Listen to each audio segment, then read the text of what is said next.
Right, I'm Matt, and I'm joined this evening by Phil, Leo, and Aaron, who have all been on the channel in some form over the past couple of weeks. Sorcerous Cup dropped last night, both unofficially and officially.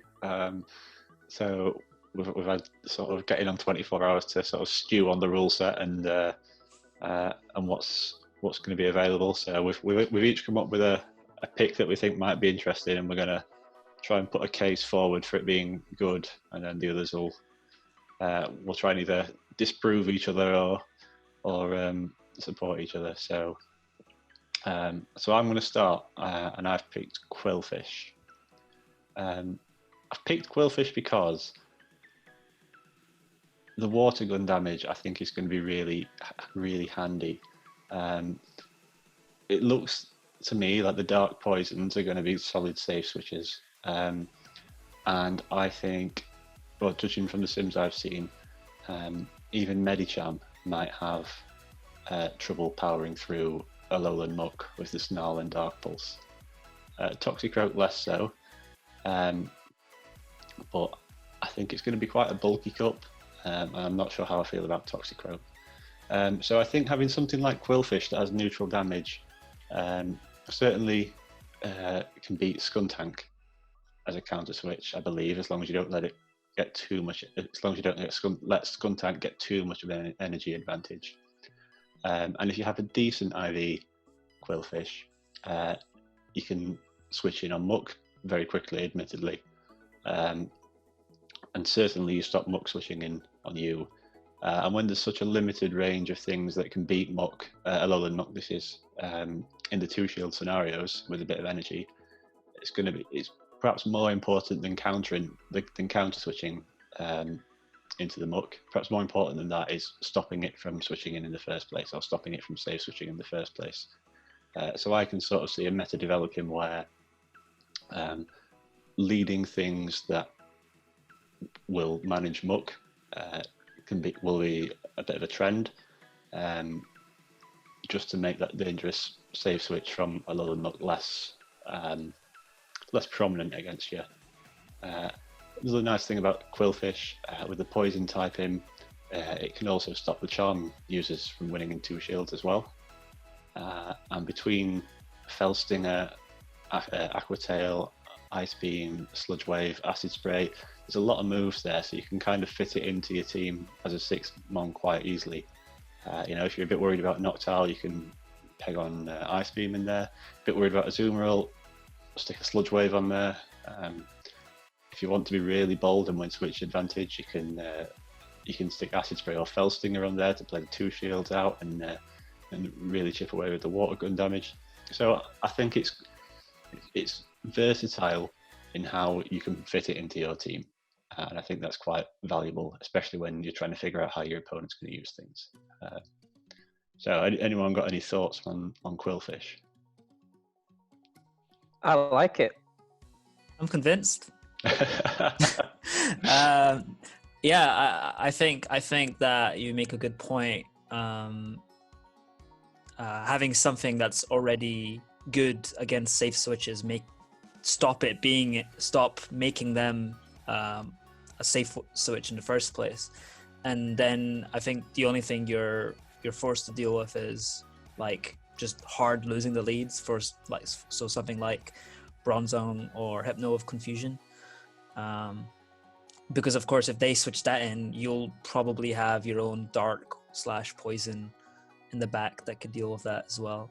So switching in a Hypno is quite dangerous. So I think leading with something that only has like one issue on the opponent's team is quite good, which is what I like to do sometimes when choosing my leads. Like how many counters, like the Pokemon that has the least counters or issues is like the safest lead. Assuming they don't predict that line of thinking and run that. Yeah, it's certainly a good approach to take when you're not entirely sure what to do, isn't it? You can always just play the numbers as you say. Yeah, just. Phil, Aaron, any thoughts? I have a question. Yeah, go on. No, it's all right. You go. Talking about having maybe a dark poison in the back with it, how does it deal with Munchlax? Because obviously, if you play that match out and end up losing, and they manage to get off, Body Slam or a Bulldoze, you could be in quite a lot of trouble. Not gonna lie, not done a great deal of sims against Munchlax. I would have thought the longer it goes on, Munchlax probably picks up. Obviously, you'll have checks for Munchlax because I get the feeling it's going to be pretty much on every other team. It's looking quite strong. Or like Licky Tongue, which is basically the same, or Licky Licky. Yeah. Something that licks, basically. Yeah. I kind of forgot about Munchlax. I think that is also a pretty good safe switch because I think it holds its own against Toxicroak. Like, I think it loses, but it's like pretty close considering it's a weakness just because of its bulk and its body slam pressure. So I'm not actually sure what the exact sims are or the exact scenarios are, but I think because normal types is only weak to fighting, and there'll only be one.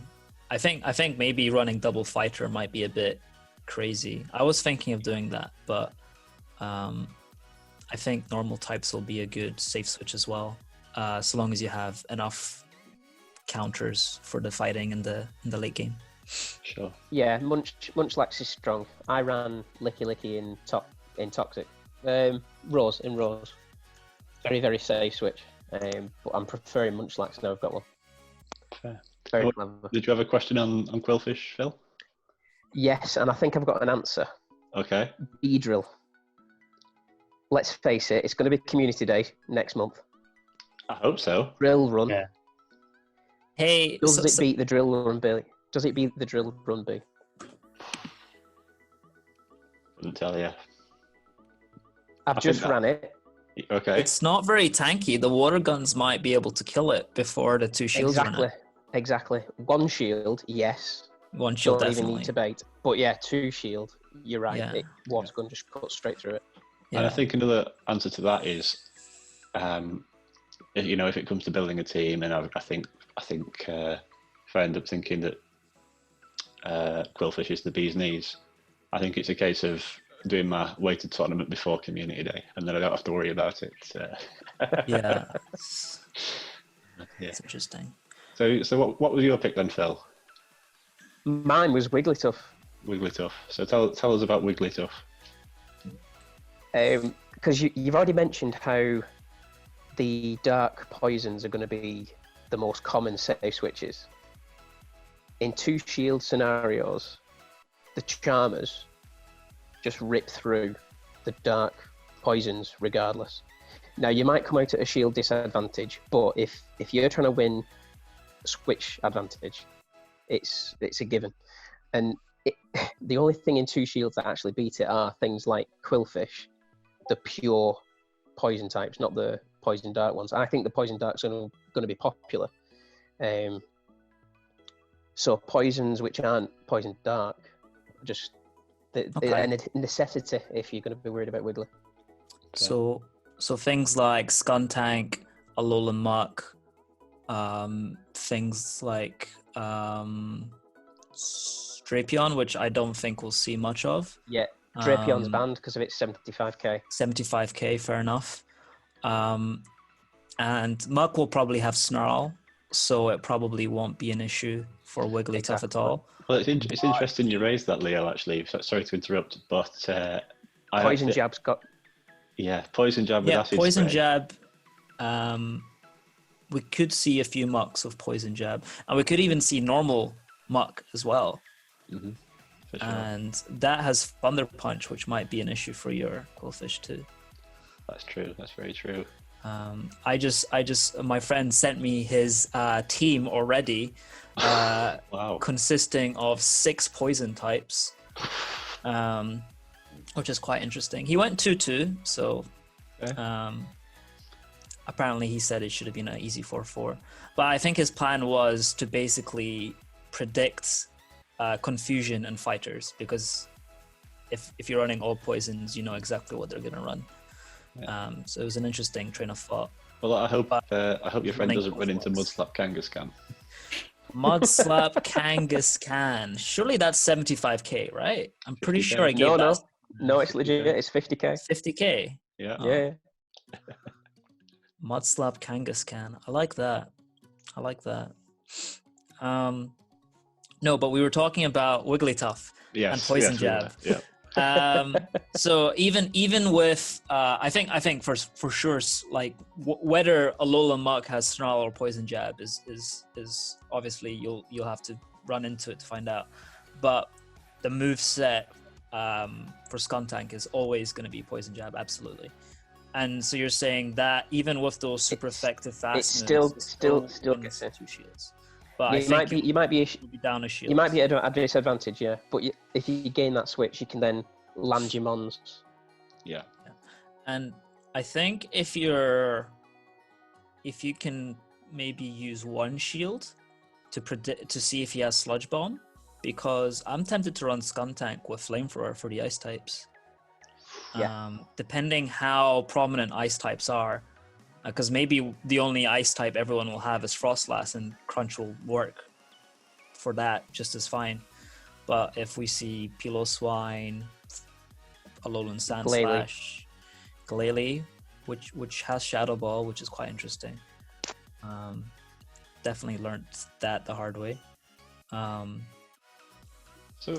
I like Wigglytuff. It's a solid lead, I guess, to basically ensure you win the lead if that's the kind of strategy you want to go for, and just hope the rest of your team isn't so shield dependent.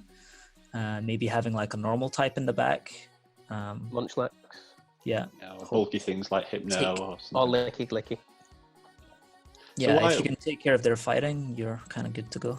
So why Wigglytuff rather than a different charm user?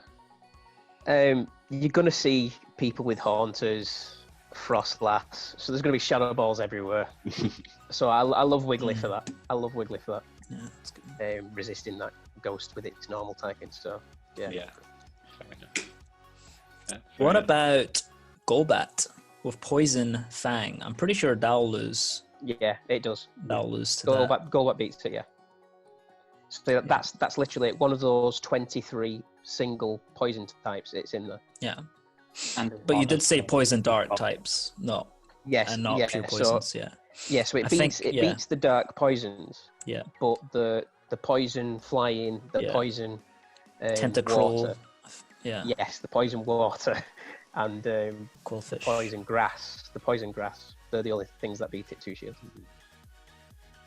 Yeah, I didn't see Venusaur in the Sims, but I'm guessing that's technically viable as well. Yeah, it does. Yeah, Didn't really see it on the list, but yeah. Yeah, I think Venusaur. I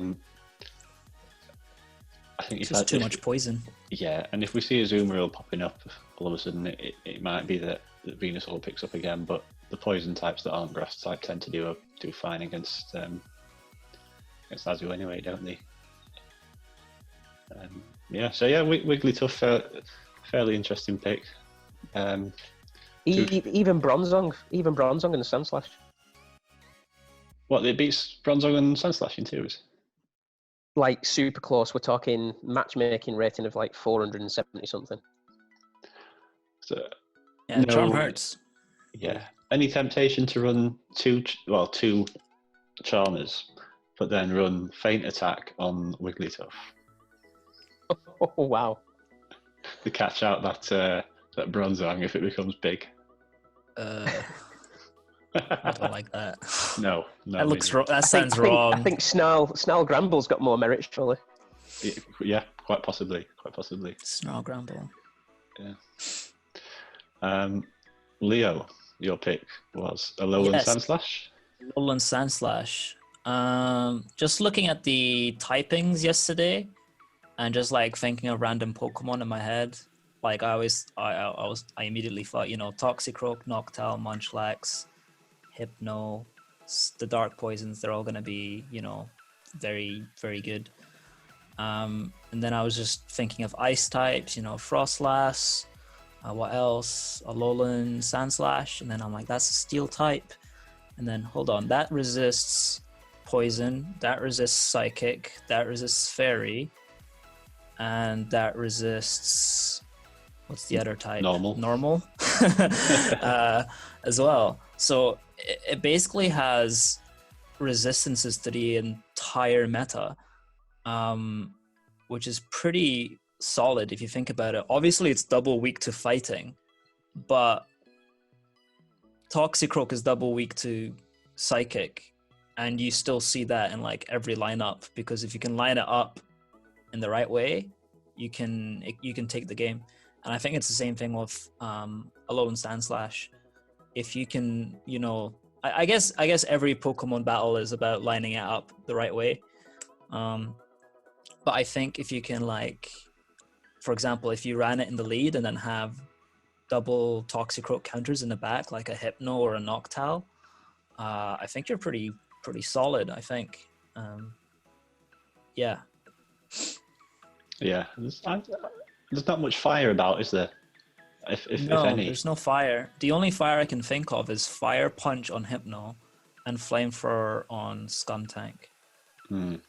Other than Fire that... Punch on Alakazam? Isn't Power Fire Storming? Oh, man. Counter and Fire Punch? Counter as well. Oh, I hadn't thought of that. Yeah, well, I mean, it's interesting that you mentioned Toxicroak there as the example as the fighter, because I actually think if there is a fighter to go for this month, see, I disagree. I'd be going Alakazam definitely. Oh, Definitely. Okay. It doesn't quite do the job against the dark types. I think it'll lose to poisons. the normal types with the licks, honestly. Yeah. Like, you're using it to kill There normal is that. types, and then That's it'll true. probably just lose to it because it's so squishy. Yeah, I hadn't considered that. So, But I think the thing I like about Alakazam is that there's the big shadow ball to hit and something afterwards. But anyway, not talk about Alakazam, we'll talk about Alolan Sandslash. Yeah. You mentioned the And- Fire Punch on Hypno. Do you think that's going to be common, or? I am tempted to run it because the sim said Thunder Punch, but were you going to use that for water, flying? I don't think it's going to be super common. You could even run like double punches if you're mental, but I think the Shadow Ball is just too good to not use. What was that, Aaron? Probably there for a Noctowl on Hypno with Thunder Punch. Noctowl, yeah. Azumarill, yeah. Noctowl, Azumarill, Tentacruel, Quillfish. But I think Fire Punch has its merits as well for Bronzong, for the ice types, and yeah, I think that's it. But I don't think I'm assuming people are going to look at the Sims because they're brain dead and don't want to think for themselves, and they'll be like, yeah, okay, I'll just run Thunder Punch. So I'm guessing that's going to be more common than Fire Punch, or Ice Punch, or Psyshock, or Focus Blast.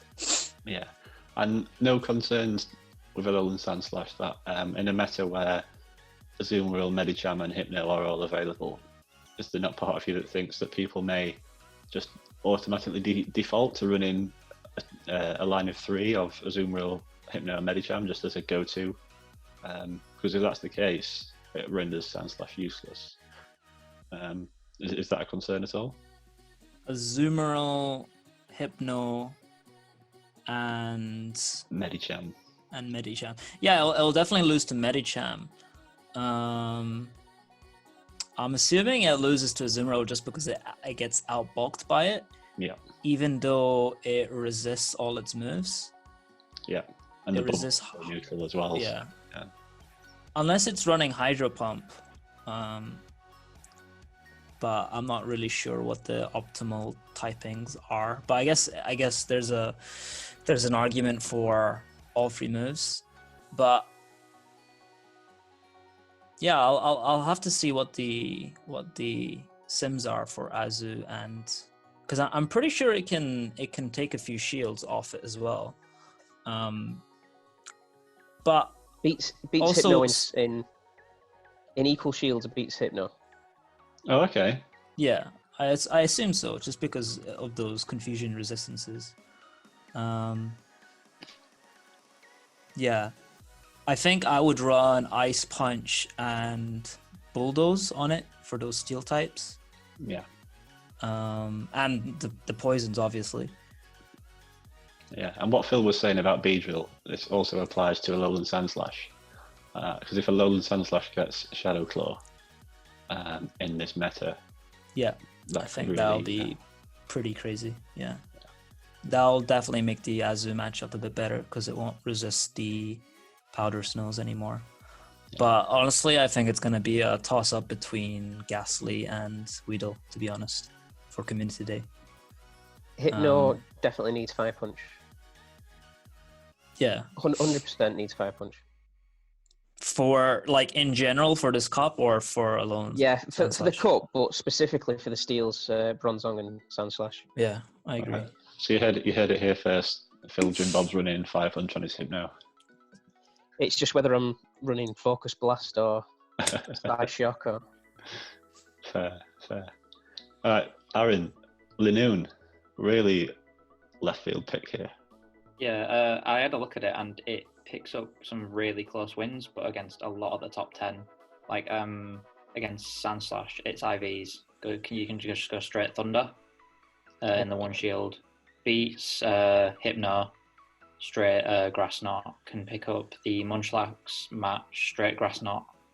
But they're all really close. They're all between like 500 and 550.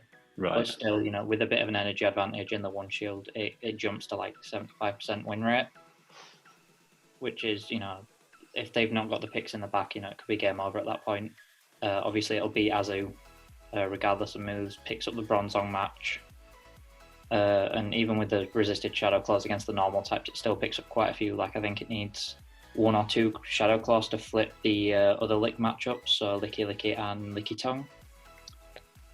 And its only issues are really the Fighters and Grass, which don't seem that common. Also beats Noctowl, straight Thunder. It's Noctowl. Yeah. In the one shield. Wow, that's pretty impressive. The thing I like about Linoon is that it wins a lot of things in the one shield, but it loses to absolutely everything in the 2 shields, which I learned the hard way in Ferocious. You can't really run it as a lead because, for example, against Bibarel, it just shields the Grass Knots, and then after the Surfs, it's sitting with like 80% HP because it just shielded both Grass Knots and then resisted those Shadow Claws. And they resisted the Shadow Claws. So absolutely one shields. It's very dangerous. Like if you can come in after losing a matchup or switch out after tanking a charge move and you've taken their shields, I think it's solid. But I would run Dig and not Thunder just because of all those poison types, to be honest. Like Thunder definitely has its merits, but I think I guess you'd have to think it might even be like 50-50 because like you've got Thunder for all the waters and the flyers, but then you've got Dig for all the poison types. And I guess it just depends on your team comp, what you're going to need more. Definitely Grass Knot for sure, but yeah. So what would make you run Linoon over something like Munchlax?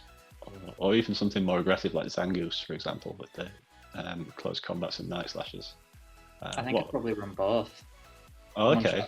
Munchlax and Linoon, because then you've got the rest of the team to build around from there. Maybe a Dark Poison fighter, maybe another flying counter, so like a Lowland Sandslash or something else like that, and then go for a flex in the last one. Maybe an Azu just as like a generalist. See what kind of weaknesses your teams had, and then just cover it from there. Yeah, and I guess like Leo was saying about being weak in the 0s and the 2s. The 2s is where Munchlax thrives as well, so they kind of play different roles in that sense, don't they? Despite the similarities in typing and movesets to a certain extent. So I guess that could work. And with the confusion users being there, the sort of ghosty ghost moves on the normal types are good because they'll block the Haunters and the Frostlasses as well. Frostlass to a lesser extent. Yeah, you'll still be hitting it super effectively anyway. So I'm pretty sure you pick that one up quite easily. Frostlass. Yeah. Yeah. You pick that one up in. I don't know about the 2 shields, but in the 1. Let me just check the 2s. I know, and you definitely pick it up in the 1 shield. I think running something like Munchlax and Lanoon in the back with something like a Toxicroak counter like Hypno in the lead is pretty solid, because if you lose the lead, you can just switch into Munchlax, bait out the fighter, and then like I'm pretty sure Munchlax and Toxie is really close. I think you lose, like I did mention. Yeah. And then finish that off with the Hypno. Just take as many shields as you can, and then save all your shields for Lanoon and just kind of sweep. Hopefully. I think that might be a solid strat. Yeah, and with that in mind, like if you were to play sort of that way, again, you've got the choice on Munchlax. I mean, you're going to run Body Slam, aren't you? But you've got the choice between Bulldoze for the steals, and poisons, or Gunk Shot for things that might be a bit weak. So like if you're looking a bit weak to fairies, for example, you know, a Charmer's not going to expect that Gunk Shot to come. And when if Wigglytuff's going to be the Charmer of choice, that could well be a switch into Munchlax, because it's resisting the licks quite heavily. I suspect you could catch a Wigglytuff off guard with a Gunk Shot. I don't know how much that'd do, but I'd wager it was over 85% or something daft like that. But I would expect Bulldoze would be the way. Yeah, I think that line of 3 is quite weak to Wigglytuff. Like the sort of strat I came up with would be kind of flawed if you just go in with a Charm user. I mean, you Hypno on the 2 normals. Hypno on the 2 normals, yeah. Because you can't really finish that with Shadow Ball, and I'm not sure you can punch it down really. So it'd be quite difficult. But if you ran something like Gunk Shot, I think that might be pretty cool, yeah. I must admit, I ran Gunk Shot on mine in regionals and caught an Azure with it, and it was spectacular. It was wonderful. It's the last game of the last round, so it was quite a nice pick me up. Right, are you ready? Go on, out of 215 HP, a Gunk Shot does 188 to Wigglytuff. Yeah. Wow. Yeah, I'm sure Pretty the much 1 licks HKO. do the rest as well. Yeah. Like the difference. The several licks beforehand do 2. Yeah. Yeah. I mean, you could. I guess you could, if you built a strategy around winning shield advantage. You could run Bulldoze with Gunk Shot, and regardless of what comes into the whether it's Dark Poison or whether it's Wiggly, yeah, you Just could take force those shields, yeah. Yeah. I don't think a Wigglytuff would shield like the first one either, especially into a Munchlax. Yeah. So then Body Slams do a lot of damage though, so yeah, not really sure what a Wig would do. Yeah, but I mean, imagine game 1, you switch your Munchlax, and they counter switch the Wigglytuff and take it out with a Sludge Bomb, a Gunk Shot. Then game 2, you do the same thing and switch the Munchlax, so they bring in Toxicroak this time. By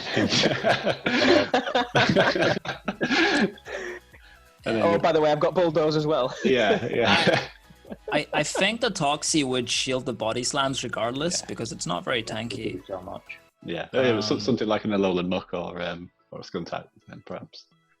Although they may still shield as well, actually. Let's put a pin in that idea anyway. I might try it. I like it. So I mean, one thing I noticed, one thing that's come up repeatedly over the course of this conversation is Frostlass. Any thoughts on Frostlass? Yeah, Frostlass is great. Every cup where she's been allowed to be used, she's been like pretty great. Like in Fusion, whether it's a Shadow Ball or a Avalanche Bait, and both of those moves are really hurt. Like they hurt a lot. They kind of just force shields, even like on neutral matchups. It just takes like half your HP. Yeah. It's just so it's pretty mental. So I think it'll be quite common. Yeah. For those who have it.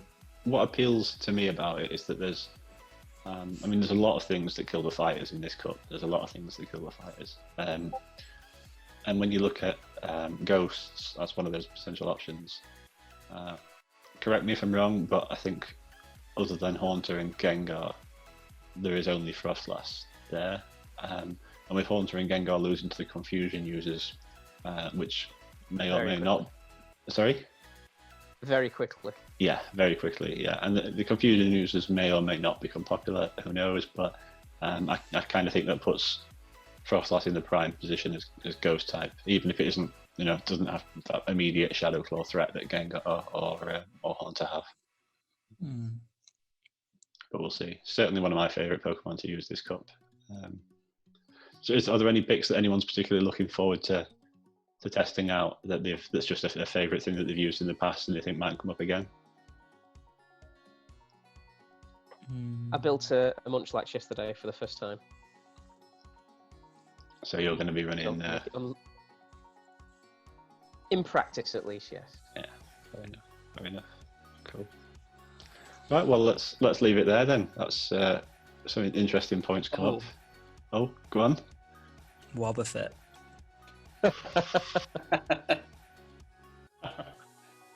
I finally get to test out my Hundo Purified Wobbuffet that has just been lying there. Nice. It's in the list. Like I'm just like I just saw it there and I'm like, it's top 20. Yeah. I doubt it'll be there for long, but return hurts, man. Return hurts. I don't know if you've seen like the streamers running Purified Sableye on the GBL ladder, but it hurts. And you've always got that miracle bait as well. So like you use a return, they don't shield that and they're like, shit, that hurts. And then you miracle them. And then they're like, yeah, I don't know, it'll be pretty funny. So you know what fast move you're running on it? Counter. Yeah. Or charm. Or charm, yeah. Or charm. So you know what we were saying earlier about Gunk Shot killing Wigglytuff with the lick damage?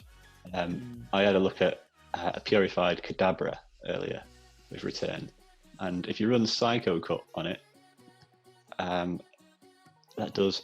I mean, Phil, you've got the computer up in front of you, the Sims up in front of you. Yeah. Run a quick sim of Purified Kadabra versus a Skuntank to see how much the Return does. It's quite scary. I can't get Purified, apparently, only Shadows. Oh, normal, sorry. Yeah, normal with Return, yeah. Psycho Cut. Yeah. Skuntank. Yeah. I think it's something daft. I don't think it's quite an Oko, but it's really, really silly. And this is Kadabra, not Alakazam. Yeah. As well, which I believe has a higher attack stat than Kadabra. Yeah. Yeah, it's basically all attack, isn't it? 151. Out of... That is pretty much out of 156. So yeah, you're right. Pretty much as a 1k8 KO. Wow, that's insane. Yeah, because I was initially looking at it for Dazzling Gleam. Then I thought, well, actually, Return probably hits even harder. So, not that I've got a Purified Kadabra, but might be able to find one somewhere. We'll lose to like 90% of the rest of the meta, though. Oh yeah, it's garbage. It's completely useless. Yeah. Yeah, and I don't think it has the Fire Punch bait like Alakazam has. Yeah. Get Shadow Ball, Dazzling Gleam, Return, and something else. I can't remember. Yeah, Psybeam, I think. Psybeam, what a bad move. Awful. Right, so on that note, let's leave it there then. So let's hopefully some of those strategies will come into play. Certainly, I'm sure we'll see a lot of Wigglytuff and Alolan Sandslash, perhaps fewer Quillfish and Lanoon, but who knows? Right. Right, catch you all later. Cheers for that, Matt. Thanks for the invite. Yeah, cheers. Thank you. Yeah. Cheers, mate. Bye.